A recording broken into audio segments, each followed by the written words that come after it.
Big boss house లోపలికి ఇప్పటికే 6 మంది కంటెస్టెంట్స్ వైల్డ్ కార్డ్ ద్వారా రాబోతున్నారు. అయితే 13 మందిలో ఇప్పుడు 12 మంది మాత్రమే హౌస్‌లో ఉన్నారు బేబక్క ఎలిమినేషన్‌తో. ఇప్పటికే సోనియా, నిఖిల్ లవ్ ట్రాక్ బాగా అట్రాక్ట్ అవుతుంది అనుకుంటే సోనియా పెంచుకుంటున్న నెగటివిటీకి తను బయటికి వెళ్ళిపోక తప్పదు పృథ్వీతో కలిసి. ఈసారి ఓటింగ్ పోల్‌లో పృథ్వీ చాలా తక్కువ ఓటింగ్స్‌తో అయితే కొనసాగుతున్నాడు.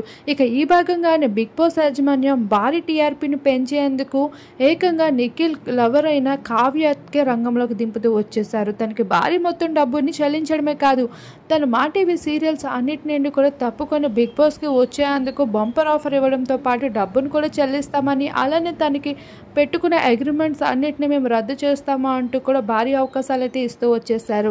ఇక కావ్య వైల్డ్ కార్డ్ ద్వారా ఎంట్రీ ఇస్తే ఇంకా కావ్య ఎంట్రీతో నిఖిల్ విన్నర్ ఛాన్సెస్ ఇంకా మరింత పెరిగిపోతాయి. ఇక సోనియా ఆటలే కాదు, ఏ హౌస్మేట్ ఆటలు కూడా నిఖిల్ దగ్గర కొనసాగవు. ఇప్పటికే కావ్యతో బ్రేకప్ అయిన విషయం అనౌన్స్ చేయకపోయినా స్టేజ్ పైన తన సింగిల్ అంటూ చెప్పుకుంటూ వచ్చాడు. ఇక ఇదే బిగ్ బాస్ అయితే యూజ్ చేసేసుకొని టీఆర్పీ పెంచేసుకునేందుకు భారీ ప్రయత్నాలు చేస్తూ వచ్చేసింది.